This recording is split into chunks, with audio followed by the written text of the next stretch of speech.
It's got my secrets, nothing more. I check the drawers, I check the spikes. Left me hanging in my Nikes. Last night we tore up the town. Now my wallet's not around. Call the cops or play it smooth. Pay my debts and start anew. Hey, hey, where'd it go? My cash, my cars, my flow. Don't you know what's gone? Now I'm broke from dusk till dawn. Dancing lights and screaming bass. Drinks were flowing in that place. Left a tip but lost my grip.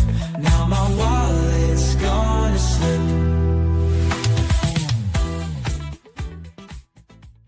In a world where financial advice is as blurry as a wild night of cheap Jell-O shots, clear your head and your monetary halitosis with the About That Wallet Show, hosted by Anthony Weaver. Leave those Jell-O shots for the amateurs and learn to indulge in the top shelf bottles, baby. Now, here's your host, Anthony Weaver. What up, everybody? Hopefully y'all are having a wonderful Friday Eve. And this Eve is such a great day today because it is Juneteenth. Can you believe it? I mean, what other day to celebrate this year out of all the years that you can actually have something to celebrate? And today is one of them where we can talk about what the heck is going on in the world. And also, like, what's going on with this Capcut Terms and Conditions, because I do want to dive into that. But also, we got to talk about what's in the news, what's been going on with our finances. Times are tough. So if you're tuning in right now, go ahead on and type in the chat where you're listening from, because I would like to know where you're at so we can go on and give you a shout out. And if you haven't already, go on and like and subscribe per usual. Because one of the things about this particular show is that we help the sandwich generation build strong financial habits, and so that they can talk about money, spend money, and enjoy their money. One of the reasons why I'm so excited about, this particular topic is because there are so many people utilizing TikTok. There's so many people utilizing Instagram, and there are a lot of people trying to figure out ways to edit their shows to make them look fantastic and appealing. With that being said, we got to have a drink today because we starting off early. And yes, I'm using Palm juice because this episode is not sponsored by Palm. However, if Palm is listening, we're watching because it's what we're going to do. We got to make life a little exciting and have fun with it. And by the way, this is not your normal size Palm. We are... I think I need to shake this up for the next time. Oh yeah, we gotta get up in here. Okay, so got quite a bit of stuff to talk about today. Got a little bit of news stuff. Let's see if we can go on and share my screen here, because I want to showcase what man, I changed all my filters. So, because I changed my filters, it's going to look okay. Let me go on and see if I can share my screen with this. Because there's something coming out from 2020. Keep in mind, this video clip is from 2020. It's a news thing talking about when they had that whole thing, like, what the heck is ByteDance? Because y'all hear about it. However, ByteDance also owns TikTok and all that extra stuff. So, this is a little bit of history about what it is and about what was people talking about back then. It still holds true today because they haven't sold that company. They still own TikTok. Why would they stop? They're getting free data, right? So let's hear about what they're doing back in 2020. Its apps have threatened the dominance of Facebook and Instagram. It has even been touted as a rival to news sites such as BuzzFeed. ByteDance is arguably one of the biggest app companies in the world. Valued at over $100 billion, ByteDance is also one of the most valuable tech startups. It was only in recent years that the company made headlines for its apps, such as Toutiao and its most popular product, TikTok.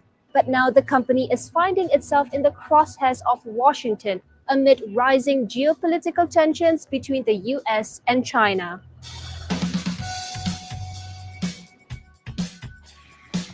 Chinese tech companies have been expanding globally in recent years, and ByteDance is no exception. However, its path to prominence has been unique, considering the Chinese behemoth was only founded in 2012 by tech entrepreneur Zhang Yiming, who was then 29. Casting himself as a tech maverick, Zhang launched ByteDance in 2012 without taking a single cent from the Chinese trinity of Baidu, Alibaba, and Tencent, while becoming embroiled in lawsuits against his domestic rivals in the process. Its first of many apps, Neihan Duanzi, was a platform for jokes in the form of memes and short videos, boasting 30 million users at one point. However, its flagship app was Toutiao, an algorithm-based news aggregator app powered by artificial intelligence. By using machine learning, the app generates a personalized content feed catered to each user. Barely 1 year after its founding, Zhang, who was a former Microsoft employee, trained his sites on the global stage to compete with the likes of Google and Facebook. Douyin, an app tailored to short videos typically lasting for 15 seconds, followed 4 years later, capturing the domestic Chinese market by storm.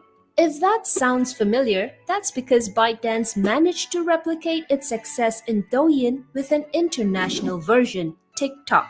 In 2017, ByteDance acquired Chinese social media network Musical.ly, which was wildly popular in the US and Europe, and merged the lip sync app with TikTok, allowing it to capture a sizable international market. By 2020, TikTok boasted 100 million users in the US alone, with over 2 billion downloads worldwide. Other notable apps in the ByteDance stable include Hello, a social media app catered to the Indian market, and Babe, a news aggregator app in Indonesia. Together, these apps generated about $2.9 billion in profits in 2019, with the bulk of its revenue coming from advertisements.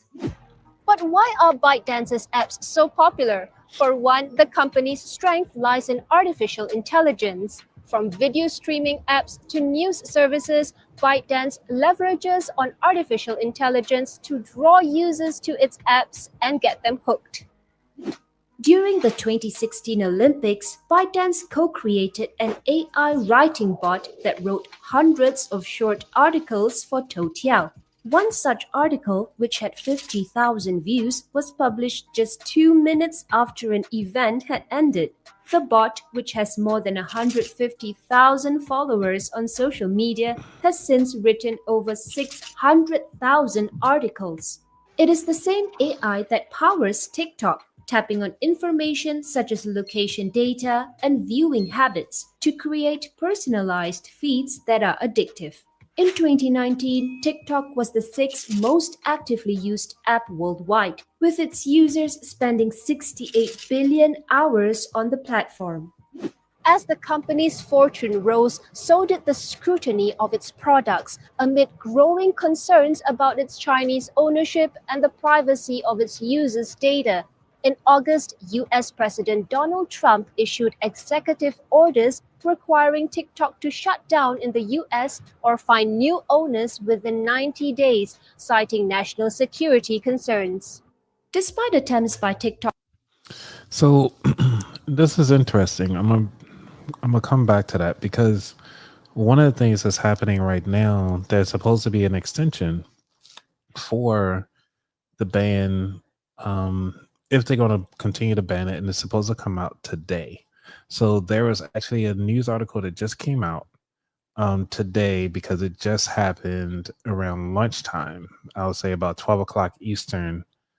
What they showing this was updated on the 17th. I'm looking at another article, but there was something just a few hours ago.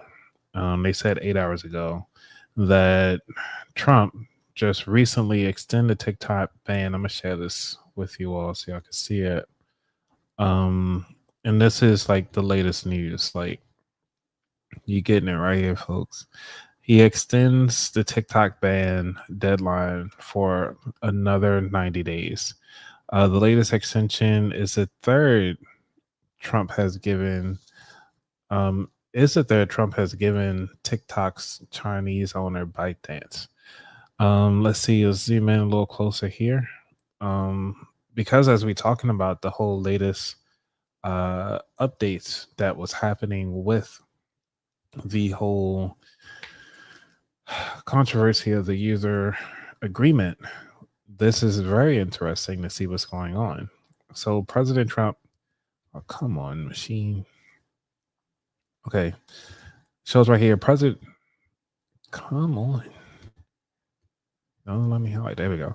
President Trump has extended the deadline for TikTok's parent company ByteDance to sell the short-term video app to an American owner by another 90 days. On Thursday, Trump signed an executive order granting a third extension for the Chinese company to sell its platform so it can continue to operate in the U.S. I've just signed an executive order extending the deadline for TikTok closing for 90 days, September 17th, 2025. Thank you for your attention on this matter, Trump said on Truth Social. A statement from TikTok read, "We are grateful for President Trump leadership and support and ensure that the TikTok continues to be available for more than 170 million American users and 7.5 million U.S. businesses that rely on the platform as we continue to work with Vice President J.D. Vance's office." While aboard the U.S. Air Force One on Wednesday morning, Trump said that he believed Chinese President Xi Jinping would be amenable toward a deal to sell the wildly popular app. Trump said that he believed Xi would have to sign off the deal if a buyer comes forward. ByteDance is based in Beijing. Let's see, scroll down. So TikTok users, oh my gosh, this thing keeps flipping up. There's a lot of articles in here, but right here, I'm gonna just jump down.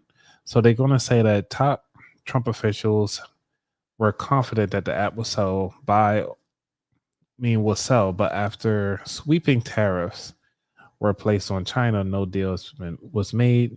Trump then gave the app 90 days, which is set to expire on Thursday, which is today. And under law, ByteDance must sell TikTok to a U.S. buyer. So this is actually going to be interesting to see, because the U.S. Supreme Court has upheld the Biden era law banning the app unless it is sold to a American owner. So this is interesting to see that this was recently just passed for another 90 days when perfect timing when Capcut decides to update their user agreement. Right now, this is their user agreement. I'm actually on the website. It was updated on June 12th, talking about the user agreement. This is the main reason why a lot of people are complaining about TikTok and the reason why they are unloading this particular app. So CapCut is, some of you have seen CapCut. It's widely used. It's widely active. Some of you probably have it on your desktop. You have it on your phone. You might even got it on your iPad. So you can do the quick edits. They got wonderful templates. Like I've used to use it when it first came. Well, when I first heard of it, say about a couple years ago, but I haven't used it since then. So the desktop version is just called CapCut app. Then they got the official website CapCut web version, and then they got the CapCut Pro called and Pipit web platforms. Now Pipit, I was so looking to use that platform because it has it has some really cool things going on with it. But I haven't played around Pipit either. And so I didn't even realize it was part of that whole platform. But one of the things is that, we talk about the accepting these terms. You can go through that. We talked about, they do talk about supplemental terms and the account. You got the account with them. That's one thing. If you fail to comply any of these previous terms, you can talk about that. What the problem is that this is the reason why you got to read the fine print of what you're getting into with these particular apps. Now, also, you got to look at your privacy. How important is it for you to have your privacy when you utilizing these apps and so forth? Oh, thank you all for watching. Hopefully, y'all enjoying it. I guess I should turn on some lighting so you can see me a little better. I'm not sure why it's a little glossy, but glad you like it. All right, so we got the service plans coming through, and some of you might not use this particular app. The only reason why I'm covering this today is because, one, I know a lot of people are using this, and a lot of you are actually worried about your plans of service. And the reason why it is important to read the fine print when things come to play. So one of the things that we're talking about here is talking about your intellectual property, which is your IP. This is the most important thing that most people have as a content creator, is your intellectual property. You need to know your rights as a content creator, or even a person who's putting anything out there. Most businesses, when they have like the secret sauce that they have at McDonald's, or the special flavor that's utilized in Coca-Cola, that formula is considered intellectual property, just as an example for those things. So, and they're saying right here, all intellectual rights of the services provided by us or owned by us or by the third party licensor to the full extent permitted under the acceptable laws. So they're just talking about the US laws. But then, you talking about, hey, I'm trying to put this stuff up on people's stuff. You creating this content, but this is where it gets interesting. They talk about the user generated content, or is considered UGC. A lot of times we consider when you're creating content for another product. So say if I was doing a product for like something for Palm, this is considered user generated content because I'm actually creating this content so that you can go ahead on and purchase that stuff. So they call it UGC. Hopefully, I wonder if they're going to explain it further in here. But they say users of the service may be permitted to upload, post, publish, transmit, or otherwise be available content through the services within the limitation, without limitation, music, including both sound recordings and musical works are embedded in it. So that's fine and dandy. Like, that's kind of what you're hoping for. But when you get down here, all user content will be considered non-confidential. You must not upload or make any available, or make available any user content on or through the services that make available any U.S. user in the U.S. Available to us. Oh my gosh, because I'm looking at U.S. thinking like U.S., not us. But yeah, that's what we did. Okay. Or make us any user content that you consider to be confidential or proprietary to any other person. When you upload or make any available user content through the services, you agree, represent, and warrant that you're owner of such user content, and you receive all necessary permissions and so forth. Okay, we got that. One of the things is that we get down to, you grant us, our affiliates, partnerships to connect to third parties royalty free, which means that royalty free, meaning that if you made this content for somebody that you have already paid for and you did all this stuff, you did all this work, they can utilize your content royalty free, right? And on top of that, it's fully transferable, which even includes sub licenses, worldwide licenses, and everything like that, which means that they own your stuff. And they own your likeness as well, that they can use forever. So, and you waiver the rights of user content. By uploading or making available user content throughout services, you waive the rights um, to prior inspection or approval to marketing, advertising, or promoting materials such as user content. So pretty much you signing off your rights away to do this. We or authorized third parties, meaning they don't even have to be them, it could be somebody that they partner with, reserve the right to cut, crop, edit, and or refuse to upload your content in our or their sole discretion. This is crucial because that means that they can use anything that they want. That's crazy. Um, and also they can do this. Look, in our sole discretion to remove, disallow, block, or delete the user content. So you can think like all your stuff is there. You wake up one day, and it's all gone, meaning that they don't have to worry about what's going on with your stuff. They can just delete it all. And so that is very important to understand. There's another thing that I was looking up because they were talking about these other AI services that I was interested in. And I thought that was interesting that how they have all these things integrated. But then when you put anything up there, like your face, you put your children up there, because a lot of people use their babies to make some of this content, you risking that information there. And I think that is something that you need to be careful of. So, based on this information, are you willing to go ahead on and keep CapCut, or are you willing to cut it out of your day-to-day activities?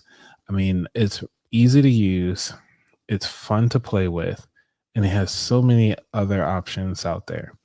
Right now, you'd be like, man, are there any alternatives?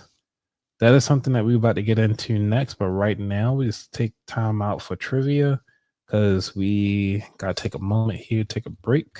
But before we get into trivia, one of the things I do want to say that, I do help people out with the financial coaching. So if you're looking to be a client and you just feel as though things aren't just going your way, you tried all the other stuff and you just need somebody to help walk you through, go ahead on and go to aboutthatwallet.com and you can look to schedule a discovery call with me. And what we'll do is just go ahead on and start working out, seeing if it's a good fit for you and I to work with each other to get you going.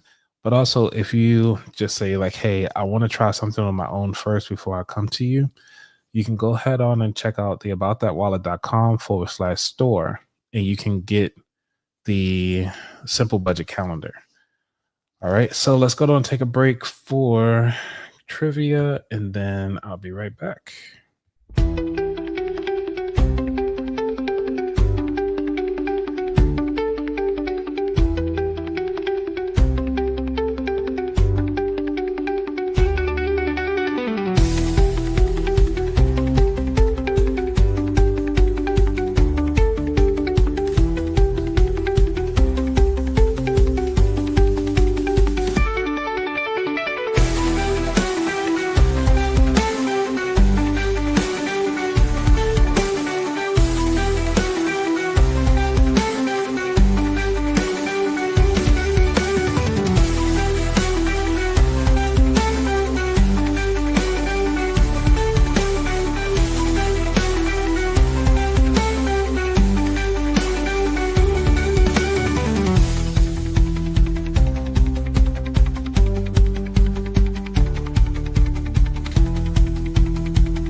All right. How did y'all do? Gotta make sure y'all did a good job. For those who did good on that trivia, congratulations to you if you got that right. So if y'all haven't already, go ahead on and sign up for the aboutthatwallet.com/newsletter. I am actually giving away giving you a chance to win a $50 gift card. The thing about I'm celebrating my 5 years of doing podcasting and my 5th. And actually, if you look at when I first posted my first episode, it'll actually be next week.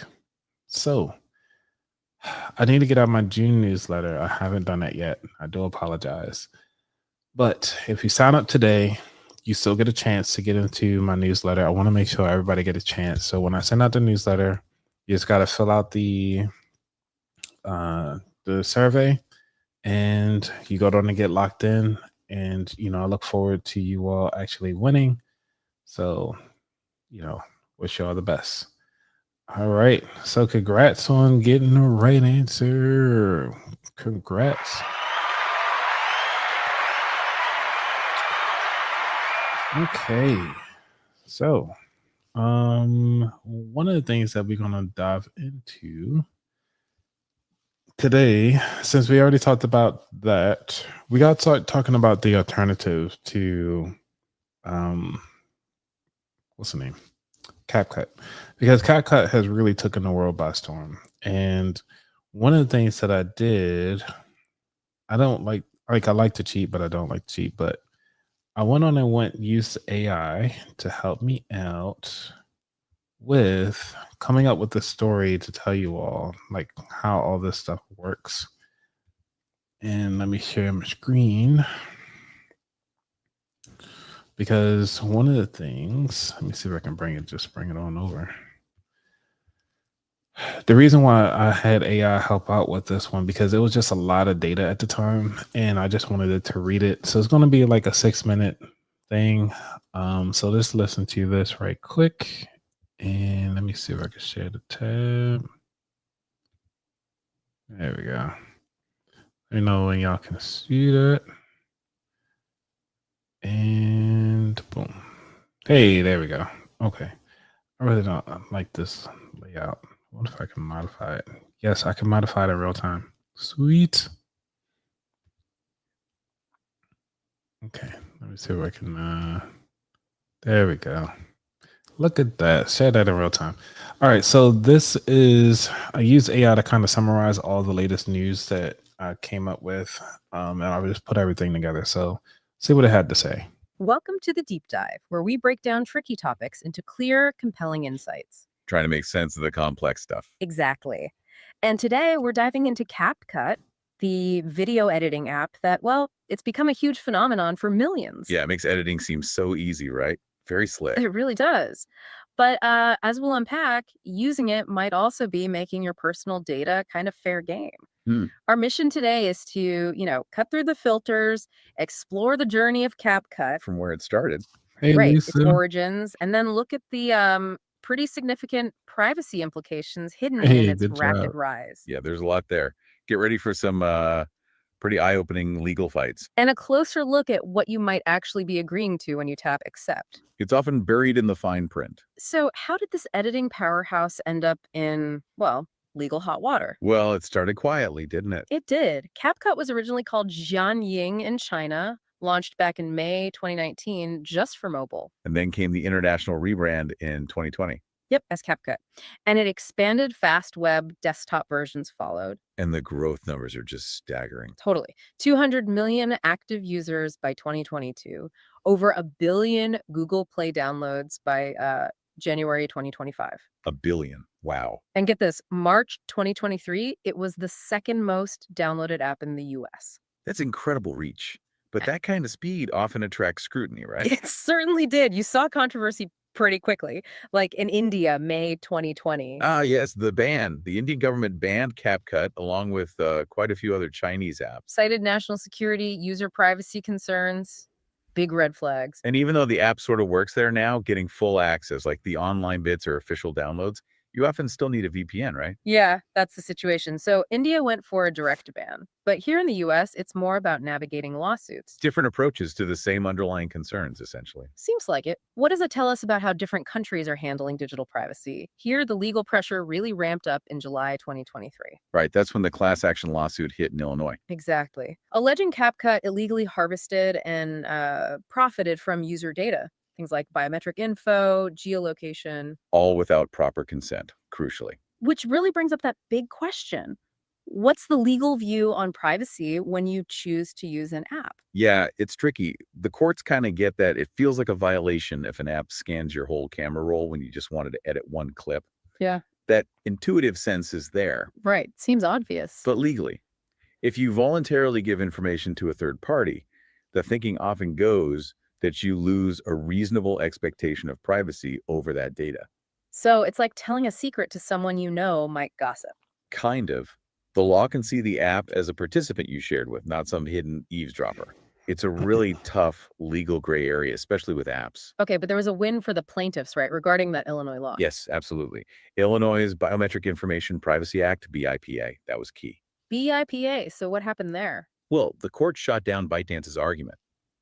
They tried to say BPA only counts if the biometric data is used to actually identify someone. But the court disagreed. Strongly.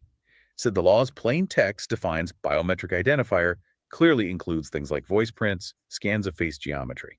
So the collection itself is the issue. Exactly. The mere collection of that data without getting proper consent first is enough to trigger liability under BPA. Doesn't matter if they use it for identification later or not. That feels like a really important precedent. It is. And the plaintiffs had evidence, like ByteDance engineers working on face geometry tech, even patent applications for voice print stuff. Okay. But you mentioned other claims didn't fare so well, like consumer protection. Right, those often struggle. The big hurdle is proving economic injury. How did the privacy violation actually cost you money or property? That sounds hard to quantify. It's incredibly difficult. Courts usually want measurable financial harm, and putting a dollar value on your lost data privacy that satisfies legal standards? Very challenging. So BIPA was a win, but other avenues were tougher. Pretty much. Which brings us to, well, the terms you agreed to in the first place. Right, Capcut's own terms of service. Updated pretty recently, too, June 2025. And this is where it gets really quite unsettling. When you click accept. Which we all do, usually without reading. Exactly. Yeah. You grant ByteDance this incredibly broad license. It's unconditional, perpetual, royalty-free, worldwide. Okay, break that down. What does that mean in practice? It means they can use your content, the videos you make, your username, your likeness, like your face if it's in the video, Use it for what? pretty much anything. Yeah. And you waive your rights, privacy, publicity, even moral rights. And this includes commercial use. Wait, so they could use my silly cat video in an ad campaign? Potentially, yes. According to those terms, they could use it without asking you again, without paying you anything. That's the scope of the license you grant. Wow. Okay, so let's pull this together. What does all this mean for us, the users? We've seen Capcut's journey, starts in China 2019, becomes this global giant, faces bans, lawsuits. Right, and there's this clear tension. Exactly. Between the app's really powerful, convenient features and these permissions it asks for, which are, frankly, extensive. And the lawsuit highlights how courts see some of it as intuitively wrong, but legally complex. Except where specific laws like BIPA step in.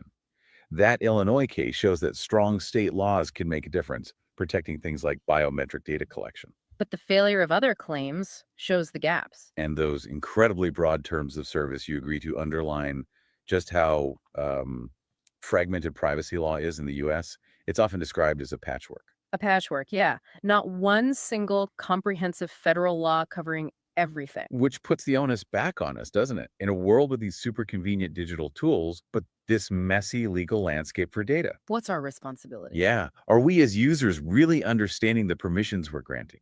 Are we doing enough to protect our own digital footprint? Or are we just kind of clicking accept and hoping for the best? It's a big question. Definitely something to think about the next time you hit edit on that video. All right. So you heard it directly there. Like I said, I gave it 4 data sources so that it can pull through. So I gave it the CapCut Wikipedia page. I gave it the terms of service. I gave it the website about what the heck is ByteDance, and also the privacy policy, the privacy implications website as well. So some of you be like, all right, cool. Well, we understand that ByteDance and doing horrible things. So what I did was I just went on and asked it, like, hey, based on the sources that were provided, what are the alternatives? What are the alternatives to, CapCut? I mean, if you think about it right here, I'm reading it for the people that are just listening to the show. So CapCut is just described as a short-term video graphic editing app developed by ByteDance. It supports basic video editing functions like editing, timing, adding or splitting clips, and offers overlay options, a library of pre-made templates, and a tool-generated editable video captions. So based on the sources that I gave it, here's some open source software that y'all can try. Some of these I haven't heard of, so if y'all tried these, let me know. They got Avid Emux. I don't know how to say it. Blender. I have tried Blender, but it was years ago. And it's actually a pretty cool tool. Cinelira, Flowblade, Caden Lives, Olive, OpenShot, PitiVi, PITIVI. Never heard of it. Shotcut. I wonder who makes Shotcut. That's interesting.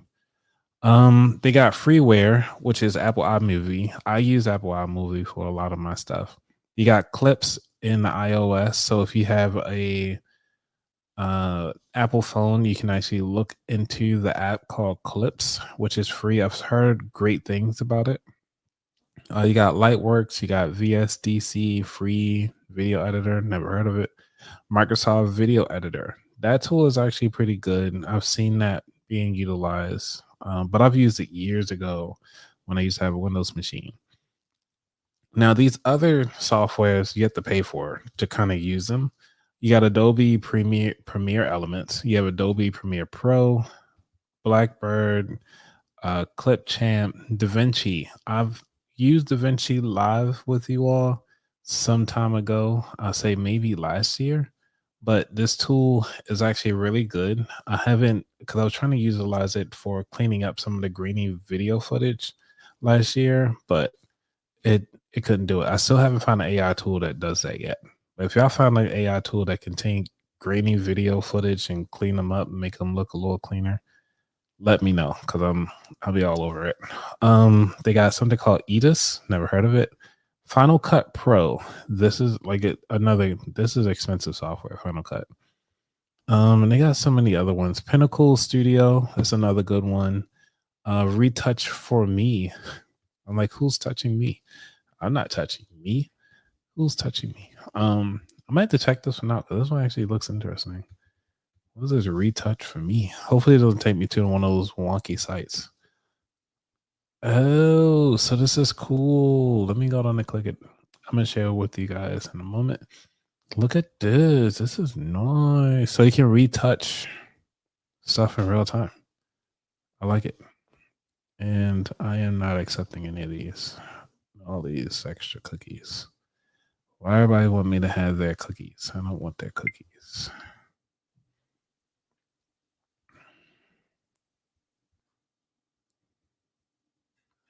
Okay. And nobody want this either. If y'all ever create a website, don't have these stupid things where you can't remove it, because it sucks. Like, you can barely even see the screen. And then you still accept all the cookies. Stupid.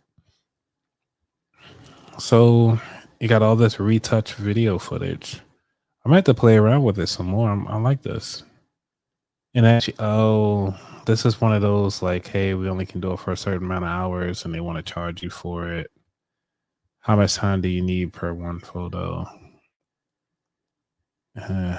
Whatever. Okay, so that's that. I mean, these are different options. And some of y'all are looking into, okay, well, that's nice, Anthony. Let me go ahead on and try to figure out. I got other things to worry about. I have my life ahead of me. I have other things to worry about, right? Okay, for some of y'all who are not into video editing and y'all just looking to make some money, now let's slide over to this particular segment of the show. Let's see if I got another commercial. For those of you who are just joining, I like commercials, but we're going to take this small, like 43-second break. So I'll be right back.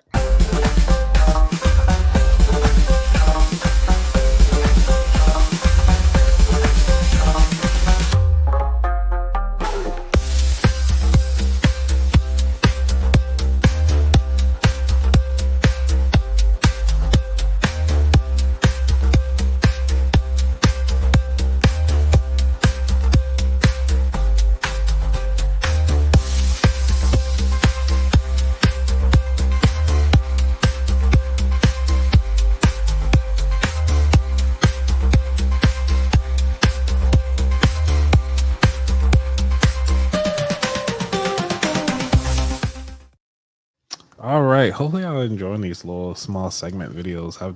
I put some time into these. You know, it might have been a while, but I put some work into these. Okay. And the reason why I'm not putting the headphones on this time is because I just got my hair cut. You know, it'll look a little cleaner once I wash it and everything. It's kind of rough. Behind the scenes. So, this book right here is, as you see, it's like really very thin, but it has a lot of information, and it's called Common Sense. And the reason why I like this book is because it's a straight shooter, one paragraph talking about some finances and about everything else that you need to know that all the other financial books talk about.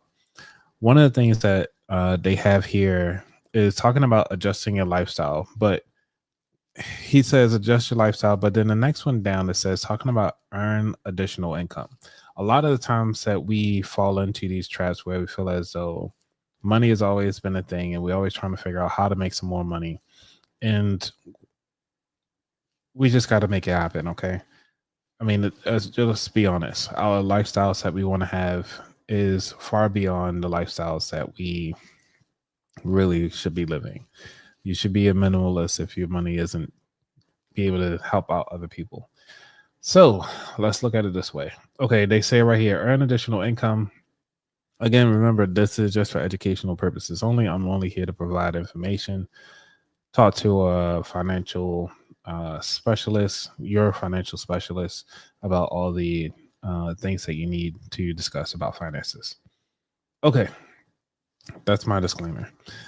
All right, so we have here, if your family income is very modest, things may still be a little tight and tough to invest more than $10 or even $20 a month. Now, Lisa, if you're still on, she has something, Lisa J Stocks. If you haven't already followed her channel, check her out. I'm going to put her thing up here again.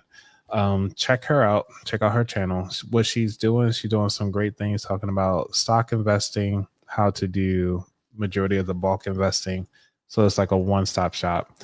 And she's doing mostly buy and hold. She actually does, I think she did do like a $5 a day challenge at one point, or just an investment challenge. And I think that's one of the things to check out. So, okay, they said if your family income is very modest, things may still be so tight that it's tough to invest more than $10 or even $20 a month. If you want to make significant progress, consider taking a part-time job to get the extra income for starting your investment program. That's what I did. I've worked numerous part-time jobs as a coach and a teacher in Columbus, Georgia. I started selling insurance and securities nights and weekends. The money I made was earmarked for savings, and I socked everything I made into the investment account. I saved $40,000 that way, and it was the income from the part-time job that enabled me to start my own business. That part-time job turned my life around, and the financial freedom it gave me long-term is something that was very valuable beyond measure. So sometimes you got to do a little bit more. Okay, well, I'm sorry, Lisa. I mean, some of us can't do $10 daily, but I appreciate the correction. Okay, everybody, she said $10 daily to make sure you invest. If you need me to do one of a brokerage account, like how to set up the account, log in, and everything like that, type in Vanguard, because I think I can do a Vanguard account. They're very easy to set up. So type in Vanguard if you want me to do a live show talking about how to set up your brokerage account. And I'll go through the motions and walk you through, and it'll be nice and fun. So that you can go ahead on and do your $10 a day challenge like Lisa, top dog law over there. Okay. Let's continue on. I'm not saying it's a piece of cake, work is work, but I'll tell you, a little hard work never hurt anybody. And believe me, the rewards are worth it. Consider part-time work for all other members of your family. There's nothing wrong with your children making a contribution to their expenses. Summer jobs or part-time weekend jobs can provide your kids with their own spending money and thereby eliminating another area of expense from your family budget, and that equals more money to invest. So keep that in mind. Remember, we are focusing on the sandwich generation, which are the people who are taking care of their kids and also caretakers for their parents. And we want to make sure that we provide resources for them. One of the things that I'm constantly talking about is how to make extra income for your child so it can ease up this financial strain on the budget that you currently have. Another thing is actually finding out the resources that are available to you within your current home county or even your home city to make sure that you have all the resources that you need for that caretaker. I mean, as a caretaker.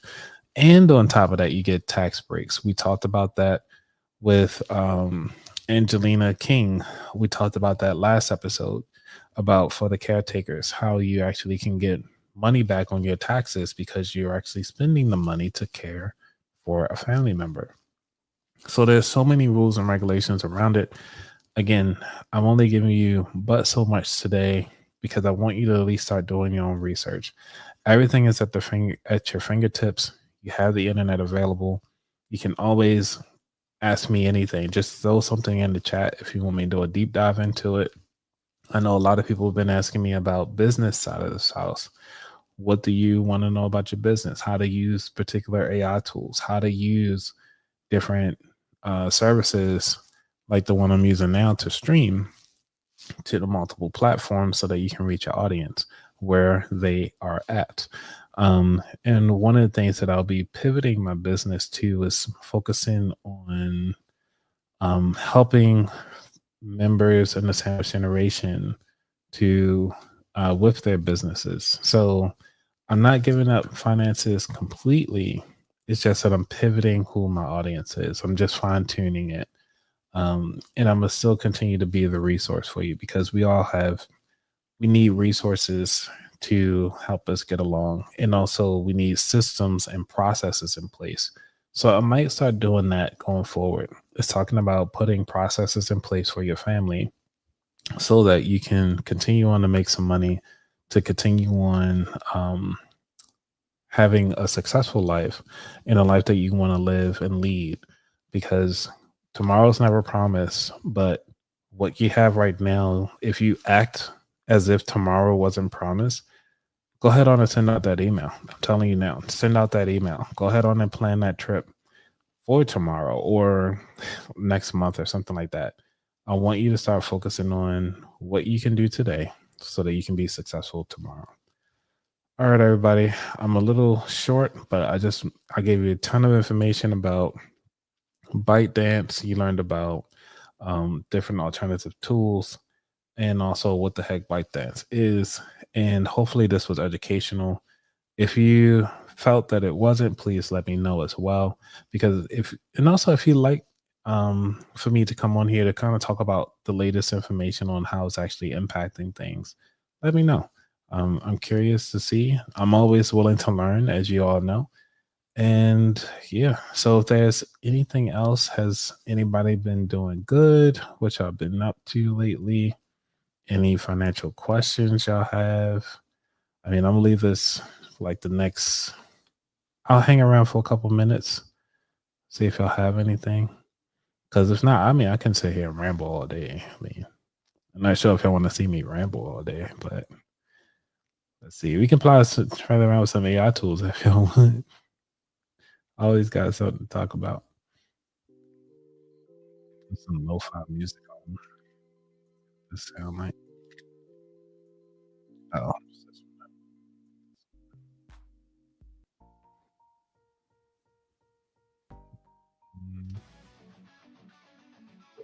Like I'm playing with different songs, but I played these. Let's see. Yes.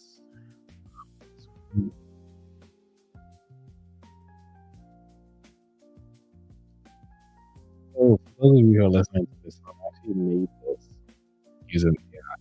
So this is an all AI track. Um, yeah, referral code for that.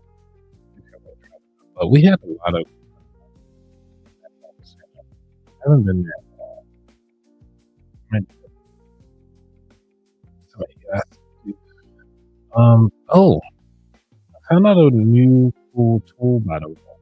Let me see if y'all got but anyway, please go ahead on and share if y'all have any questions or anything like that.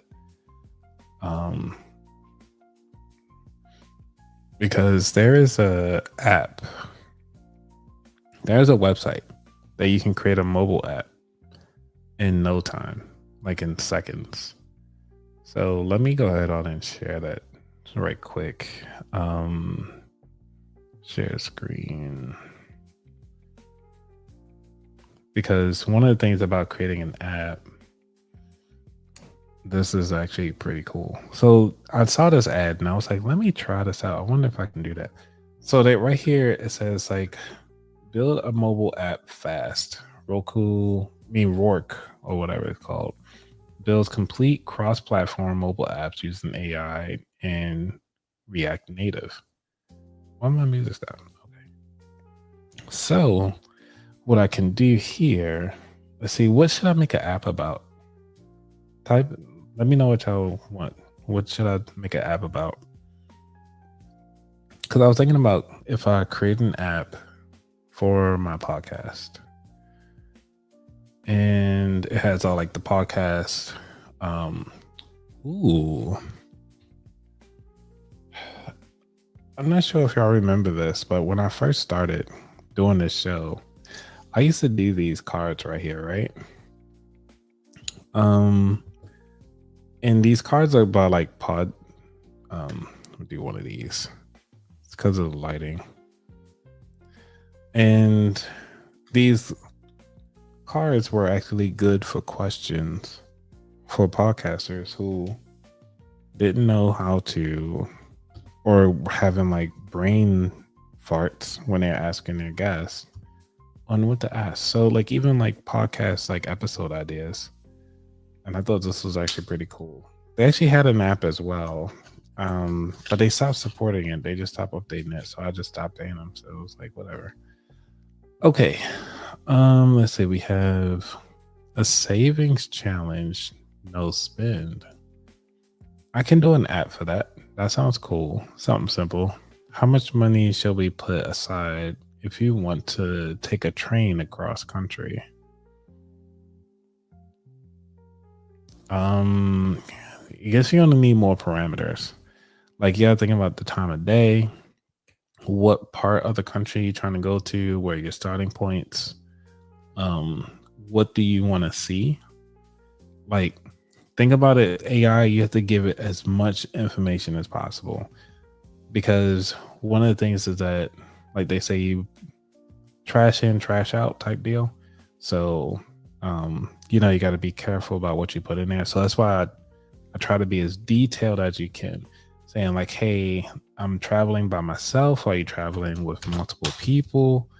Try to do critical thinking before you ask the question. It just really helps out the AI tool to give you exactly what you want, because that question would be great. I can just use ChatGPT for that one. and ask it, that straight question. That'll be pretty cool. But let's go back to this piece here. Okay, so we're gonna build an app, and let's see, we can do a money app, and I can add in a savings challenge with a no spend to it. Or should we just make an app, just call it a no spend challenge app?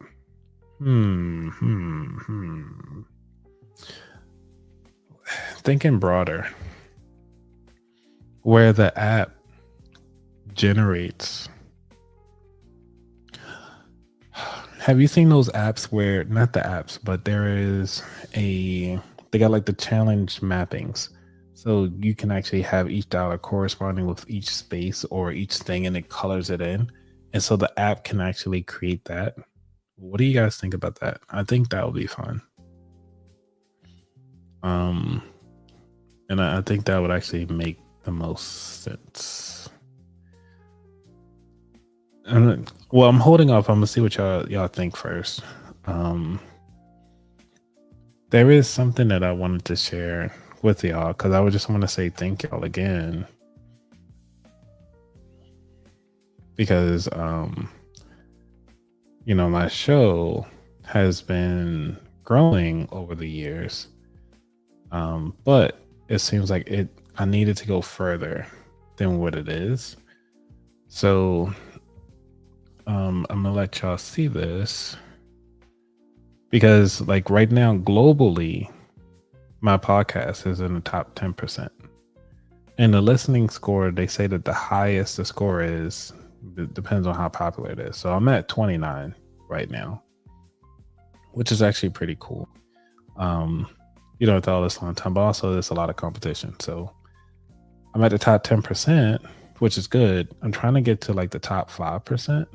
So in order for me to get there, I know some of y'all listen to me on YouTube, but if you can subscribe, even if it's on Apple or even Spotify, and just leave a rating, because that rating actually helps out a lot when it comes to podcasting. Like, that's our currency as a podcaster. So if you really want to support a podcaster such as me, go ahead on and go to like Spotify or an Apple, and just go ahead on and leave, like, you can just go like 5 stars. You don't have to leave a comment or anything if you don't want to, but they really help out. And also the latest episode that I have here is with Kevin Matthews.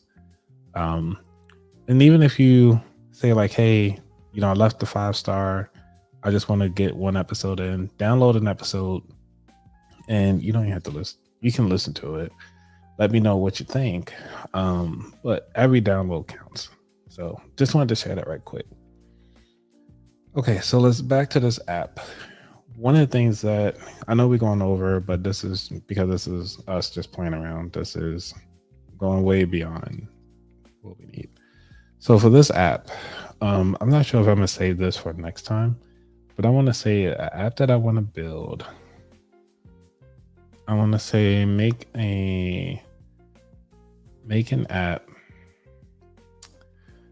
Ooh, make a podcast style. No. I want to make a savings challenge app. Because that's what you said, Lisa, right? Saving challenge app to help map out future travel. Because you said, Mom, you say you want to travel cross country via train. Future travel. Map out future travel. Let's say like events. What else we want to save money for? Have a saving challenge for? We could say, I'll say life events, such as new baby, marriage. Was it not marriage? What do they call it? Weddings. That's what it is. Weddings. You got another saving challenge, which is for funerals. You got birthdays, new house, new car. Some people have saving challenges for, oh yeah, family vacation. And then make it and make it interactive, where the user can color in their progress and keep score or track of their progress.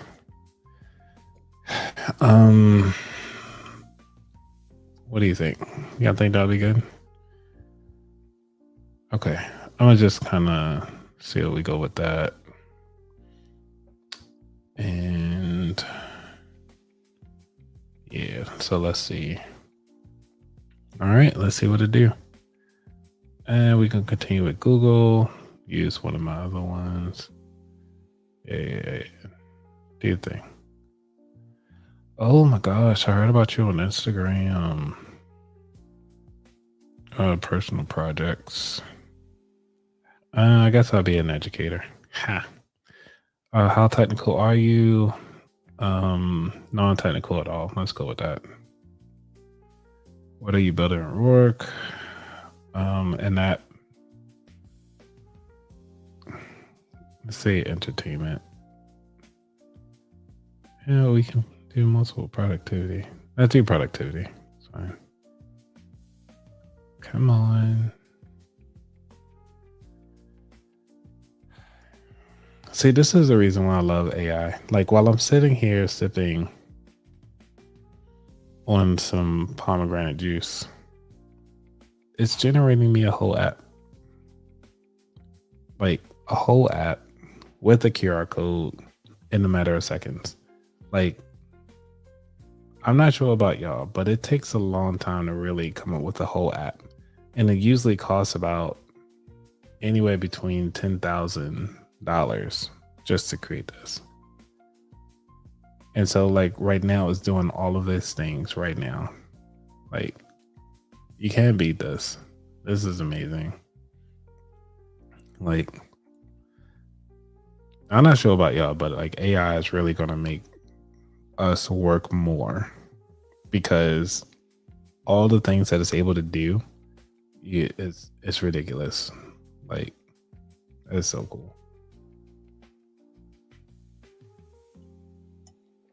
If you're joining us, we are actually creating an app to help us with our savings. And if you haven't already, go ahead on and like and subscribe to the channel while we get this going. Let me know if the music is too loud or not. Yeah, saving for real estate investment. So hopefully, with everything with the parameters that I gave it, like life events, it could actually throw that in there. It seems like there might be a small delay, or I'm just clicking fast today. Put these back.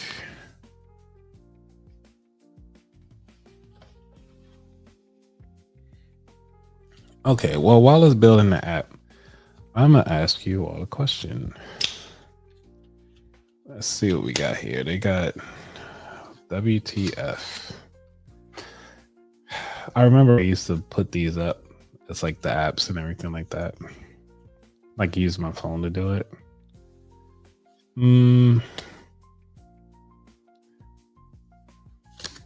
Let's see. Some of these ain't that good.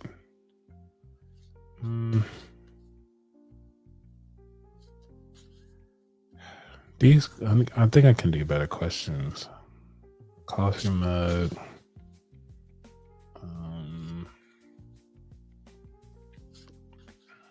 I don't know. Have you ever done something unbelievable only to have no one around to see it?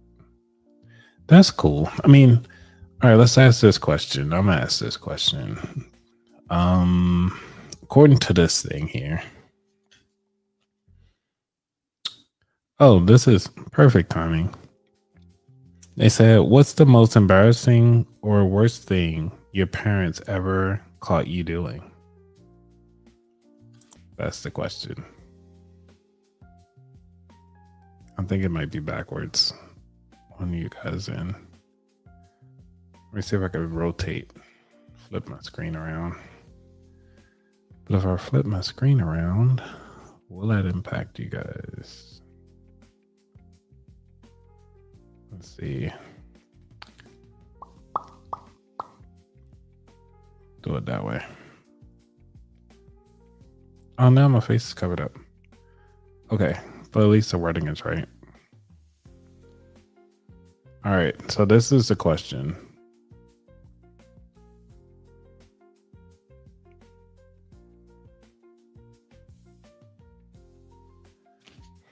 So I'll go first. Let me go to the flip screen back around.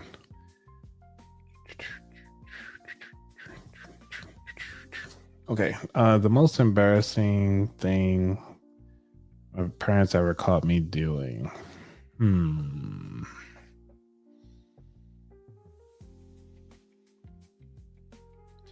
I guess I'm not cleaning up. That's the only thing I could think of. Like, not cleaning up, not doing my homework. That was embarrassing because I was an A student and it sucked not making all A's. And slacking off was not something that I like to do. But when I did do it, that was embarrassing. And oh yeah, now I'm thinking about there are other embarrassing moments. Oh, our app is ready. Y'all want to check it out? Let's see what we got. Okay. No. Code inspector found potential issues. Well, then fix it. This sucks. Like, we trying to do live demos and you don't get an error. 5 messages left.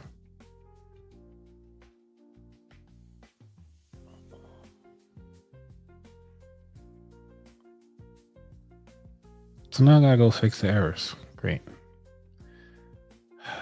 Oh well, I mean, it's my first time using the app, so we all learning. Let's see. What's the craziest thing you've done in a limo? Blech. What is the strangest skeleton you ever discovered in someone's closet? These things, like, I feel like I can do better questions. Do you have a signature move or quirk that people notice or comment on?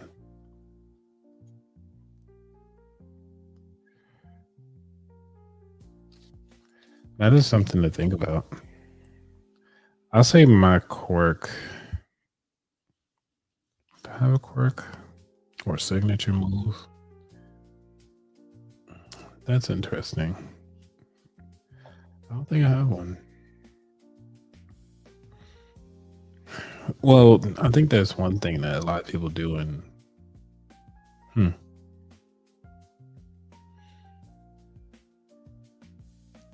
what the heck is going on with the app?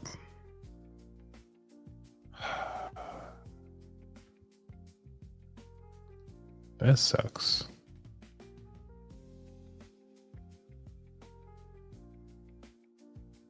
It's like, you know the errors. You don't want to create the app, and you're the one that's having the issue.